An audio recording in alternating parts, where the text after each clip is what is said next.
So, welcome. If you've been to Legacy Live before, can you make a hoot, a holler, a clap, a stomp? Okay. So, I am so happy to be in a mashup with Enlightened Solutions tonight because it brings more people to a Legacy Live that probably wouldn't have been here before. And Legacy Live is a Black storytelling series for Greater Clevelanders. Why? Some know that I lecture at Cleveland State. When I started teaching a course there called The African American Experience, all of the textbooks assigned to the course were written by white men for the African American experience. And I stopped in my tracks and said, something is wrong with this. And when I went to try to find firsthand accounts to give my students a richer understanding of our history and footprint in Cleveland, it was hard to find that as well. And so it's nothing like starting where you are to be a solution to something that you see as a problem. So that's how we got to Legacy Live. This is, I think, our 5th installation. We've covered topics about Black entrepreneurship, motherhood. We've done a one-on-one with Mr. Randy McShepard. And today, you know why you're here, to talk about the state of Black women in Greater Cleveland. So I'm just going to give you a few housekeeping tips. You have to show love to our friends. So that includes Kofi in the back, who's taking your picture because you already gave your consent. That includes Natasha here, who's recording you because you already gave your consent. Gary behind me. Gary, can you let him hear something? Just a little bit. That's scary. That's scary. He promised me he's going to play Exhale today, so just listen out when we're done, because you promised me, right? Okay. And then Miss Dee Dee is our bartender tonight. Is she over there? And then, as Chi-Chi already said, we're already here in Creative Spaces living room. And again, we try to make sure that we hit venues that are owned by women, owned by Black folks, that are already someone else's dream. I was telling people that I used to live in the Collinwood neighborhood, and this whole plaza didn't even exist. You know, Shoregate existed to the left, but a Starbucks and a Chipotle, I don't know if I would have had the eyes to look at a suite in a plaza like this and say it can be a content studio, right? And so I just want to shout out the owner, Miss Asia, who is somewhere around here, but this is her baby. And if you also are aware of Bite Creole, the restaurant, she owns that restaurant as well. So all the good eats that you're eating, the same flavor is available at that restaurant as well. So get what you need from the bar. Get what you need from the food station here, and then sit back down, okay? So we're here tonight with Miss Habeebah Grimes. Can we give it up for Miss Habeebah?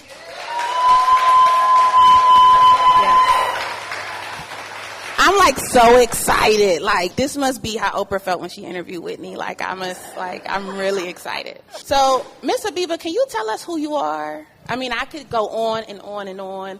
And please look in your program booklets at your table to learn more about her bio. But I would like, from your own words, how you would describe yourself. Well, first, let me say thank you to Leah, to Chi-Chi, to Enlightened Solutions, Legacy Perspective for creating this space. These spaces of community are essential.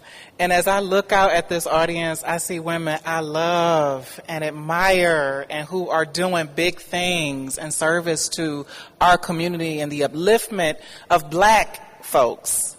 But that upliftment means the upliftment of humanity. And so your upliftment of us is uplifting of all. And I am just so deeply honored and grateful to be in this space. As for who I am, I'm going to start with the identities that matter most to me. I'm a daughter, the daughter of Valerie and Khalil. I'm a granddaughter to 2 women I never got to even meet, Odessa and Juanita.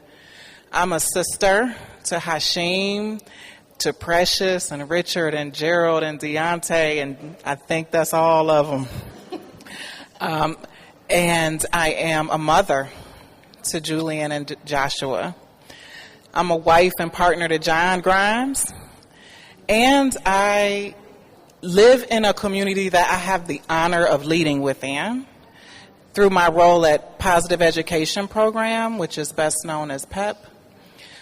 I have spent my entire professional career in service to young people who have severe and complex mental health needs that are largely rooted in histories of adversity and trauma that are created and sustained by conditions of racism and oppression. So that is the full of who I am that I want to share, I think, in this moment. I'm sure I'll share more because those who know me, I like to talk. So we are 4 years removed, as Chi Chi stated, from Cleveland being named the worst livable city for black women. But I think it's still taking me those 4 years to unpack what that means. I know I'm living it. I know my mother has lived it. I know my grandmother and her mother lived it. But what does that mean to you? And how do you think we got here in a report, a national report slapped down on our desk? I imagine a lot of us felt somewhat similarly when we saw the City Lab article, in that we arrive in this moment with so much resilience. There is so much resilience packed in each of us. And yet, seeing that City Lab article was not surprising, because there are people in our lives and there are those of us who are living with the results of Cleveland being the worst city in terms of livability for black women. And so we are working hard to buffer ourselves without even realizing it, pursuing degree upon degree, looking at where might I live that might create the greatest degree of safety, where might my children go to school where they might have the best opportunity. And as mother to boys, I know there's nowhere to go. There's no real place to go and feel like those boys are going to thrive academically without a lot of intervention on my part. And we know that for our daughters too. And so what it means to me is we are working hard, overexerting ourselves in an effort to buffer ourselves from the conditions that are all around us and touching the lives of people we care about. Any one of us could get a phone call right now about something that's gone horrifically wrong in the lives of a friend, a family member, a loved one, and they will be tied, that condition of crisis will be tied back to circumstances that we face right here in our community that, again, are created and sustained by these conditions of racism and that intersection of misogyny and racism. So that's how I would describe the current state. How did we get here? The reality of it is America has refused for centuries to both acknowledge and repair its earliest sins against humanity: theft of land, genocide of Native Americans, genocide of Africans, the enslavement, the kidnapping and torture of African people and their descendants, us, and has iterated on the themes of land theft, genocide, racism, with capitalism as the driver, and the demand that we all buy in. Tap in with capitalism in service to the exploitation of labor, in service to the exploitation of people who might be landowners or stewards of a land, and the taking of that when it's decided that that would be more advantageous for that privileged group. And so we have refused as a nation to deal with those things, and there are places in this nation, particularly resulting from the exploits of capitalism, that are deeply, deeply entrenched in the horror of the outcomes and outputs of these systemic forces. And Cleveland is one of those places. And the reality of this for us is working against really age-old forces in this nation, in this hemisphere, that are unwilling to release the power, the control, the hoarding of wealth that has persisted for so long and that benefits from our subjugation. So for me, when I hear you, I'm thinking about me and you being a descendant of someone, and us now not knowing who our descendants will be, but knowing that we have little people and bigger little people in the world right now. And as a nonprofit leader of an education agency, what are you seeing as barriers right now for those young people that are carrying probably trauma that they're not even aware of yet, or maybe so, But could you fill us in on what you're seeing in your day row? There is what looks to me like this cumulative impact of adversity and trauma that's manifesting in the lives of our children. We know that we have the environmental justice issues of toxins in the environment that are creating illness in our children. And those children have been growing up over the years, over these decades. And so they grow up and they begin to raise children. And so the impediments in their functioning that are caused by toxic exposure to things like lead are then showing up in how they're parenting, how they're seeking to thrive, how they're figuring out the way to move forward in the world. And I feel something similar as it pertains to the violence that we experience. So that violence that occurred in the lives of our ancestors gets iterated on into the future and shows up in the form of a crack epidemic. And then we have people raised in the midst of a crack epidemic that then birthed mass incarceration. And we have people growing up without the elders and the care of the elders and the well-being of the elders to nurture them. So then they become parents and grandparents and are trying to figure out, how do I raise a family, raise children in the midst of all of this, and figure out who to trust. And so I think one of our big challenges is cumulative trauma, compounded trauma, and trauma without relief. Adversity and toxic stress without relief. And in fact, there's a piling on instead of relief. And then that is coupled with what a researcher that I've read talks about as relational poverty.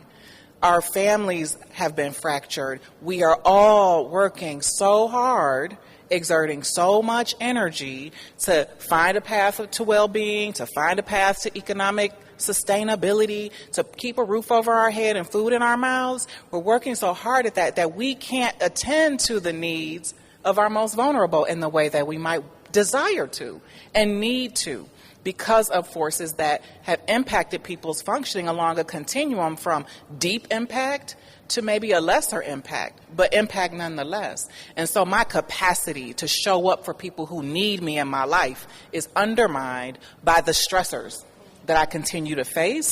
And for our most vulnerable, it's day-to-day survival and trying to figure out that path.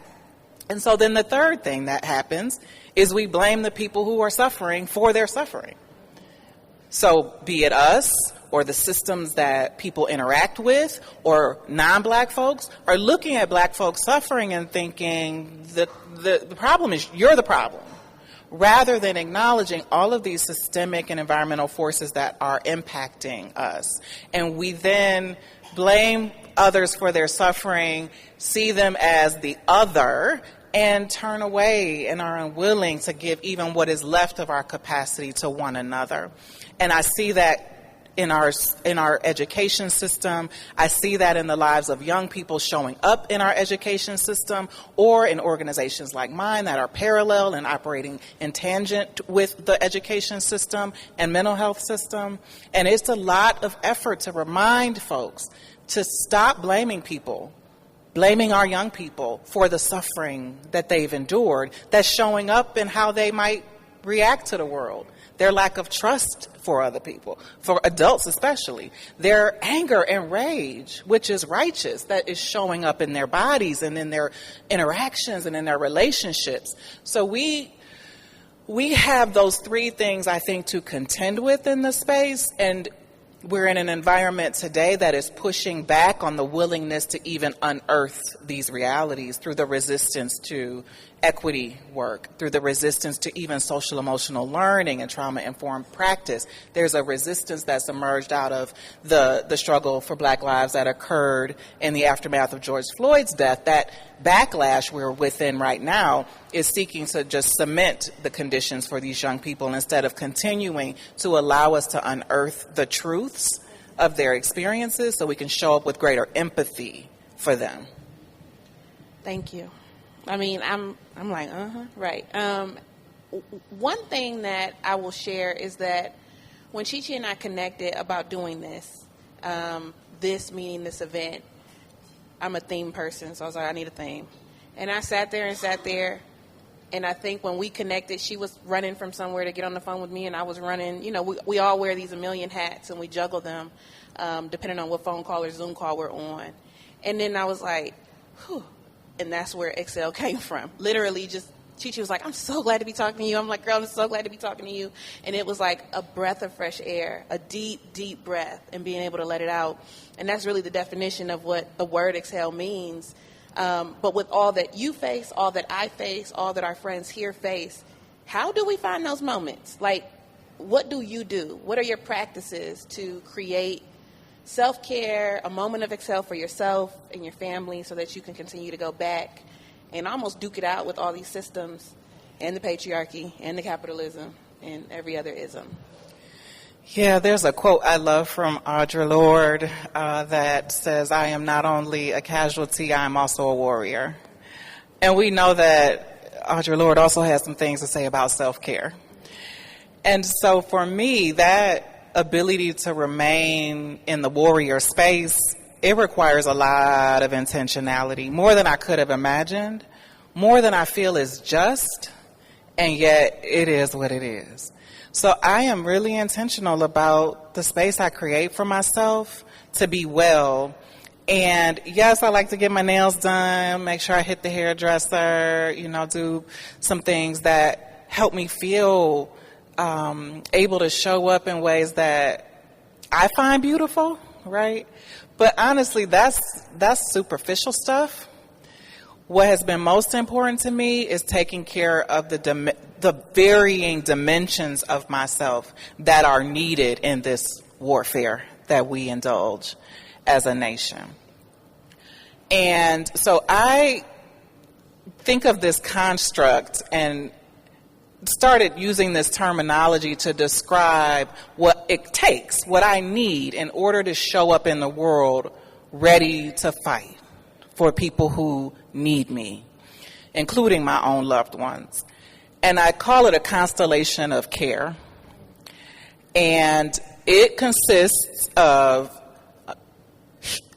I will say first, it consists of women, specifically Black women, who are deeply practiced healers in the space of their expertise. So deeply studied, deeply practiced healers. I need a mental health practitioner in my life. Amen. I need a place to talk about what's coming up for me. I am an internalizer. I have wrestled with depression for most of my life. As I look back on my little 13-year-old self, I'm like, oh, she was depressed. And still wrestle with that. I wrestle with anxiety. So I need professionals who can help me move through that, disembody the trauma that's in me, the familial and community trauma and ancestral trauma. I need a place to move that, to support me in moving that through dialogue. Because as I said, I love to talk. I'm a processor, I'm an internalizer, but I will get stuck in here. I need a practitioner who is expert in healing arts around physical well-being. So moving my body is essential. But if it's just left up to me, that falls off the plate. So a trainer whose focus is restorative and healing work with a Black woman who is middle-aged has been so important for me. And to sustain that kind of relationship is really essential. Same thing with my professional life. I need a place to receive coaching and development and support for me and my well-being as a professional, and in service to people, yes. But first, I got to be able to show up as the person I desire to be, my most authentic self, and as determined as possible to prioritize what's needed in my professional life. I also need a spiritual support. I need someone to help me connect to the spiritual part of me so that doesn't get neglected. And so that intentionality had emerged for me early on in taking on a leadership role at PEP of this magnitude, and this internal knowing that I won't survive unless I'm real intentional about what I do.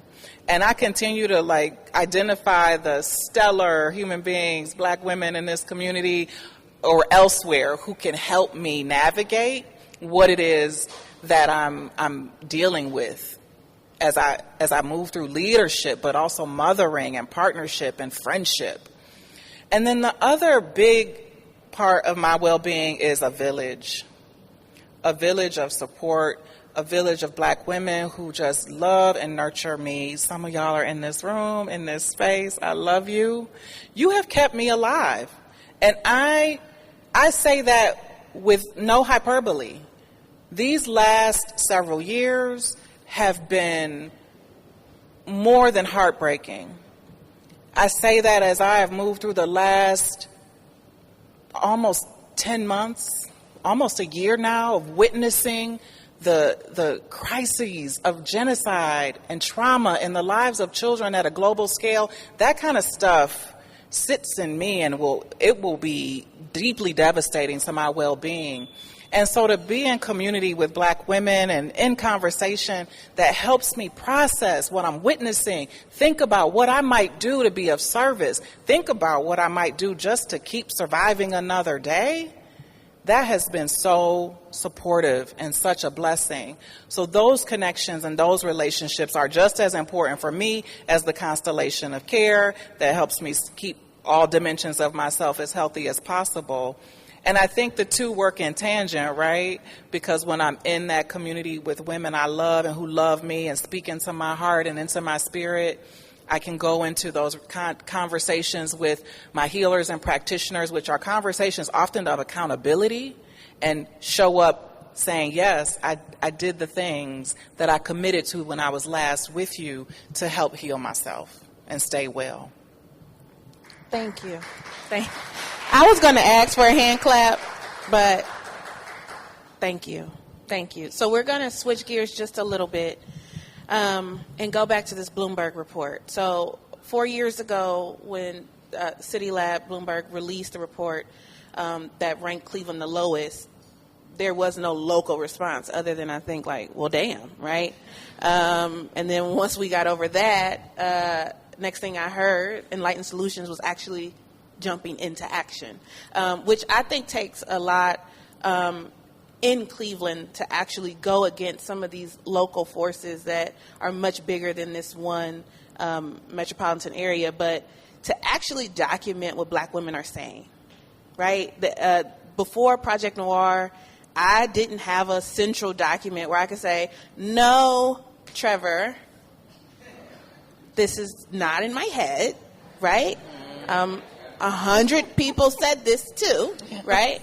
And I thought it was just a powerful PDF. I mean, it was something that I had no contribution to but felt very proud of.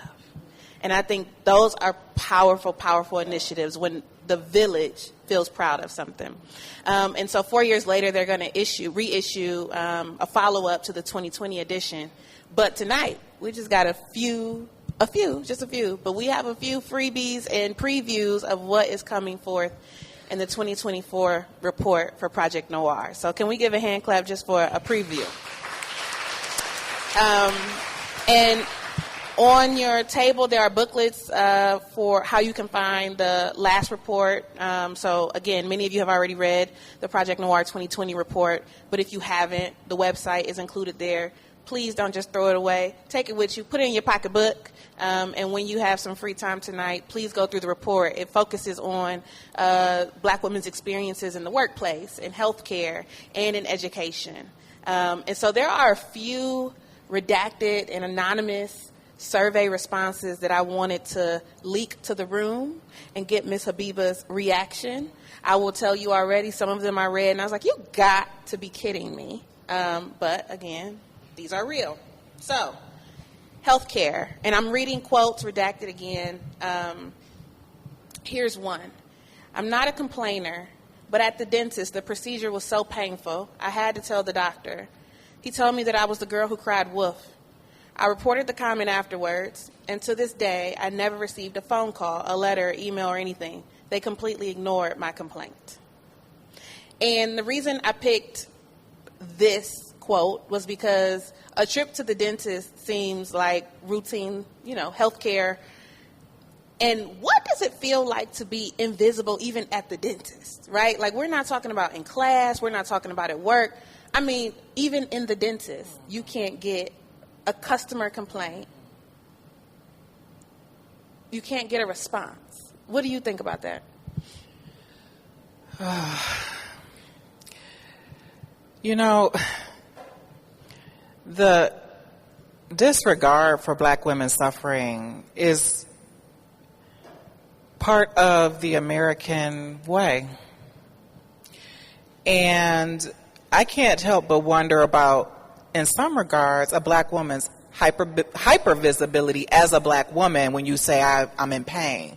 Because then there's this assumption about what you're trying to get as a result of reporting your pain. And then there's the invisibility of stating your concern and sharing it and having that go unresponded to. And there's an acceptance of that lack of response to both our pain and our complaint in this nation. And it is a way of being that it hurts to say that we have to be the ones that keep prompting the change and compelling the change, but we can't be silent about our suffering or they will say we enjoyed it. And so to continue to lift up our complaints, to continue to give voice to our pain is really essential. And for those of us who have positions of power, I consider myself to have positional power. I think about places like Village of Healing where folks are inside systems that are causing harm, and we can, through Dana and Tanisha, go to a space that is a parallel environment to that healthcare system, but it is a place that centers our voice, honors our pain, recognizes our concerns, and is responsive. So it seems we need the both and to continue. It's an injustice that we have to do this. And I continue to compel folks with power and white folks with power to understand how your humanity has been diminished by the ways in which anti-Blackness show up in you, misogynoir show up in you, that someone would complain that they are in pain and you would ignore that suffering of another human being. We know that animals receive greater regard. And so that is also, I think, part of the work that must continue, is to help our white counterparts understand the way that their humanity is diminished. The injury to humanity is all of ours. It's this problem of white supremacy, anti-Blackness, racism are not the problems of Black and other people of color. They are the problems of humanity, because look at what we allow in service to them. So this comes from the workplace section. I'm just going to it's a little messy. Yes, it's short, but it's messy. My challenging experience came from another Black woman at work. She was allowed to bully others that she didn't care for. And Habeebah, I picked this because I think about the phrase black tax, right? The black tax is, it doesn't matter how much I make, I'm never going to be able to fully realize the income that I earn because somebody's going to need something. And it's my responsibility to help them. It doesn't matter how well I'm doing, I got to step it up because I just have to be better. And then also we got to deal with sometimes those of us who really don't understand the symptom of a crab stuck in a barrel, who feel like our shine is their diminishment. And so in order for them to shine, we must be dimmed. And that's not all, at all, but it does happen. And I thought I don't know if I would have had the courage to be interviewed for Project Noir and talk about trauma from a fellow Black woman. But this respondent did. What do you think about that? I'm reminded of Toni Morrison's quote that racism is a distraction. It's a distraction. Right. I'm so glad you brought it up. And, I have a dear friend. We often talk about how we have a lot of internalized healing work to do.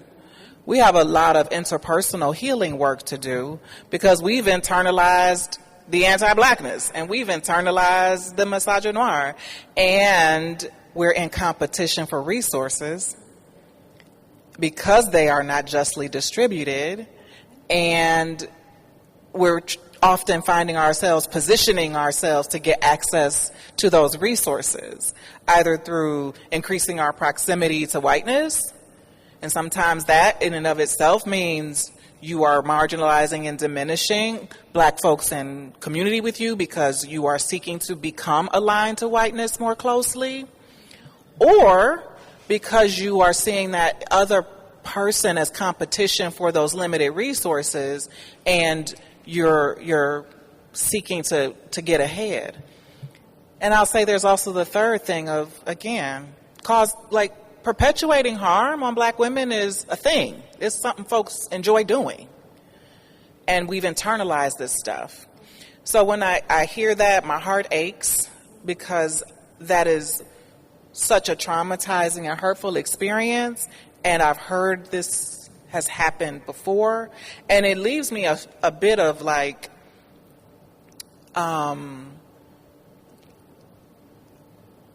it makes me curious for my own self how I might have experienced this, because the love is all I feel from black women.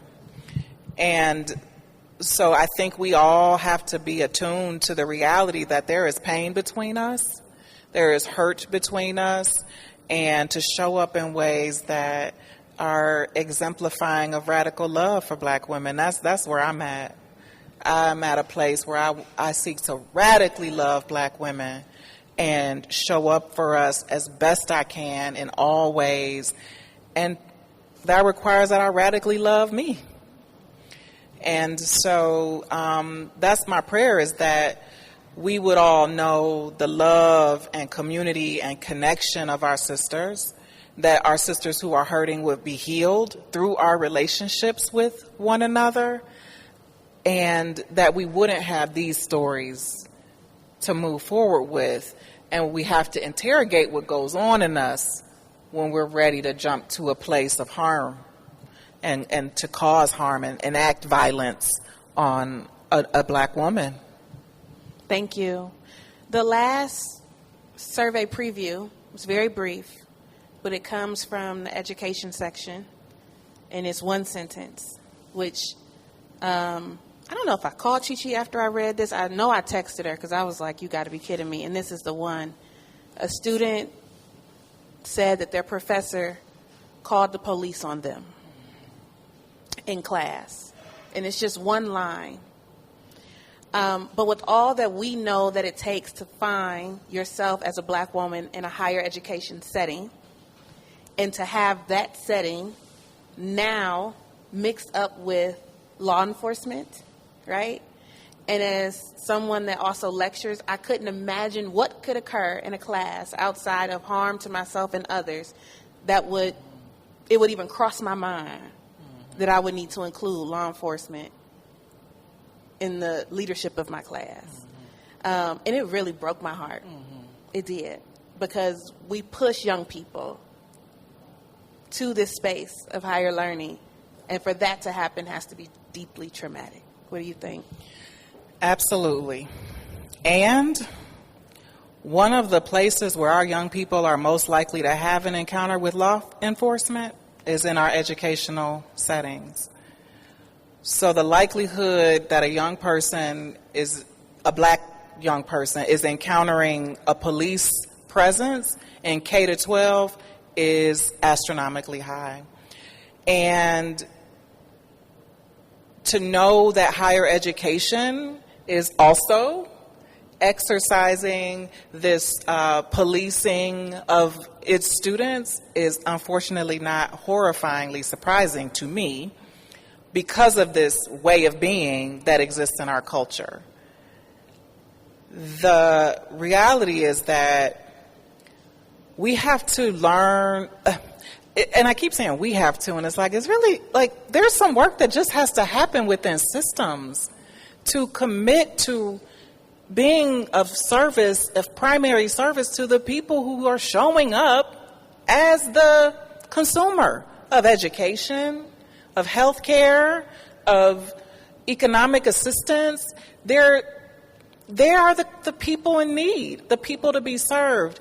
And so this habit we have of wanting to police those individuals when they're in black bodies, it must be disrupted. And what I find unfortunate is the discourse around hyper-policing of black communities, black bodies, and all spaces has been disrupted by the narrative that crime is on the rise and everything is out of control with crime, and so we actually need more police, and we need a greater police presence. And while we were starting to see the needle move a bit in regard to policing of our public school K-12 spaces, after George Floyd's murder, we are starting to see the return to a belief that those environments need police presence. We're starting to see a resumption in a belief that only police make us safe. Only the presence of a police officer will make us safe. And for white folks, that means that they are going to continue to perpetuate this habit that just the presence of black bodies makes me feel unsafe and warrants the use of a police presence or the invitation of a police presence. So I think that the system level is where these changes are needed. I think that it's going to take leadership who are willing to lean into disrupting these habits, patterns, ways of being, but there's a lot that's in the mix right now, from the protests for Gaza and for the people of Palestine to the presence of guns up and through our communities all over, and the use of those firearms and incidents that then make people feel unsafe, to the narrative that there's this crime surge, which there was a surge in crime, violence coming out of the pandemic, but we're also seeing that wane, but you don't hear those news stories. And so the narrative is it's just so dangerous. We need police. And we actually need leaders who are willing to challenge that and think about other ways of engaging with young people who want to use their voice. When they believe an injustice is happening, how might we engage them? Why must we invoke the police to act upon them? Why must we have police in our schools? Why do we allow guns to proliferate and not respond to that crisis as the crisis as opposed to the people? And so those are things that are going to take leadership. As we're in an election year, I can't help but wonder how we provoke change through our electoral politics. But it's also going to take leaders being held to account who are in appointed seats that have lost the plot. It's back to business as usual, discourse as usual in a lot of ways. And some are like, we can stop talking about equity. We can stop talking about anti-racism now. No, this now is the time to actually push harder. Because otherwise we will see our state follow the course that other states have gone of literally outlawing our discourse on the role that history plays in our current condition, on the role that racism and anti-blackness play in the lives of black and brown folks in this country.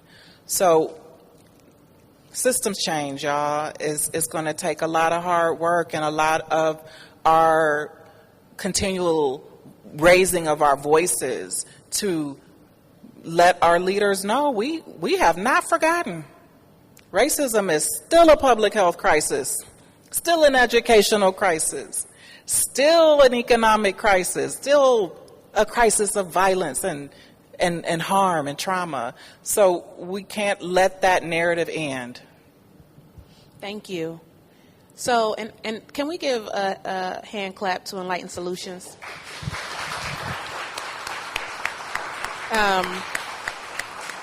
Again, the context is missing for many of those previewed statements, but for a reason. And so, again, like I said, a lot of the accounts left me floored. But before we close out, I don't want to close on the floor, because right now that I don't know if I'm angry or upset, but I want to go a little bit higher. We had this idea of creating a dream board for today. And so in the corner back there, you'll see we're soliciting your thoughts and your dreams for Black women in Greater Cleveland, and we hope you'll participate. But I started on a board, and mine was true and organized power for Black women.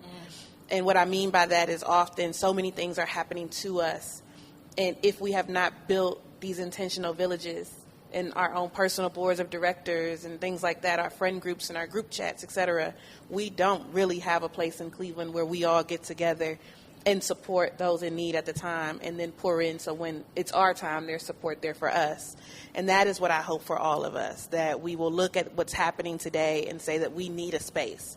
More than a brunch, more than a podcast recording, more than, just a happy hour. We need organized power in this community so we can respond faster and accurately to the things that we see happening that we are not satisfied with.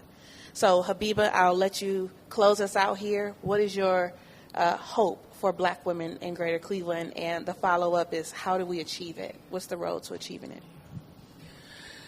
I go to the place of heart and soul and spirit when I think about what's needed. There is so much despair in our community, and there's a despair is paralyzing. It causes us to just give up a lot of our power, or not even feel that power is within us. And so I think about, how do we restore? How do we start to build back the energetic capacity to push? I think about my little sister, like, what is needed for her to have the energetic capacity to love herself, continue to love on her family, show up for her business, and be her best self? What does it take for me to be able to do that? And I'm going to be honest, y'all, what I'm needing more of in my life, and what I want for us, is ease, peace, and joy. There's a lot of work to do, but how do we find the space to cultivate ease and peace and joy in our lives? What boundaries are needed in our personal lives that help us know when no is no and when yes will be yes? We show up for all the things. We're already overextended. I'm looking at a woman right now who has poured in my heart on this very topic. We got to create some space for ourselves to pause and rest and be. And I know the urge, because there's so much to do, is to just run to the fires and keep trying to douse those fires. And so knowing that fires are burning, right? And we need ease, peace, and joy and restoration in order to show up with the energetic capacity to attend to those fires. What might we do? And I think about networks of support. I think about, in the space of building community, I might not be able to hit the road and get to a person in my life who is in need of something in the immediate. But my village, part of what we cultivate with one another is who's showing up, who can be there. I'm one of two children my mother birthed, but my brother, we lost him. And so I'm essentially her only support as she ages. That's not going to work. That's not going to work. She's going to need support and care and attention. And so I am thinking about my village and who will be the sisterhood that shows up, so I can pause and not, when my mother reaches that stage of life where her care needs are high, and I have children in my life who are going to have needs that will continue throughout their lifespan, how will I mobilize? We have to recreate village in ways that are creating the network of care that we need. That relational poverty I talked about is perpetuated by a heteronormative, capitalistic version of what family is, of the idea that two parents and a, couple kids is like, you all good. That's the nuclear family. That's not how human beings were designed. We were designed to be in community and in connection and have a multi-generational, intergenerational community of folks loving on our babies, caring for our elders, and attending to us as we have need. We have to create that. We have to cultivate that in our lives. And I spoke earlier about the capacity issues. So the attention to that village building has to honor that we're all working on diminished capacity, partially filled cups. And so we need to create a village where we recognize that, where we are able to restore ourselves and show up for folks and know that I might be able to show up in this moment, but I might have to pass it on the next one because I'm operating already from diminished capacity. So that would be, what I would say the to-do is knowing that we need restoration, is community building, connecting with intention, and saying the things out loud, like saying to my girlfriend, like, so when my mom needs something, I need to tap you, sis. I need to be able to call on you, and I'll do the same for you. You know what moment this is, so I just want you to take it. Just sit here and take it. We love you. Thank you. We love her, right? And when I think of someone who is earnest, your spirit speaks before you do. And I think that's very powerful. Sometimes that doesn't happen in such a good way. Sometimes people's vibe is a detractor. Yours invites people right up to your front door. And I think it's a superpower that you have that people just can't recreate without it coming from a deep, deep place. And when you speak, even your emails. Habeebah's emails are like, warmth and love, and I'm like, it's Habeebah, so it is your fingerprint. It's your personal brand, but it's also the way that you are living. And today you sharing with us about a constellation of chaos, things that I'm like, mental note. I just want to say from a very deep place, thank you. Thank you for holding us accountable.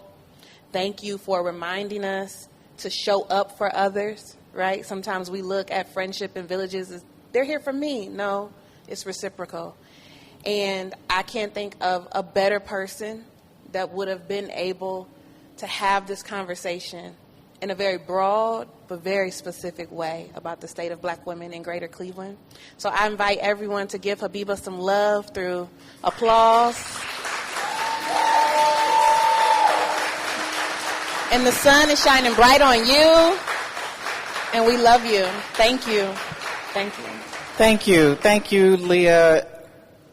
Your warmth and generosity since we met, like I'm telling y'all, black women just be blessing me. I am honored by your words, and I have to connect with the Creator. What's in me is divinely placed.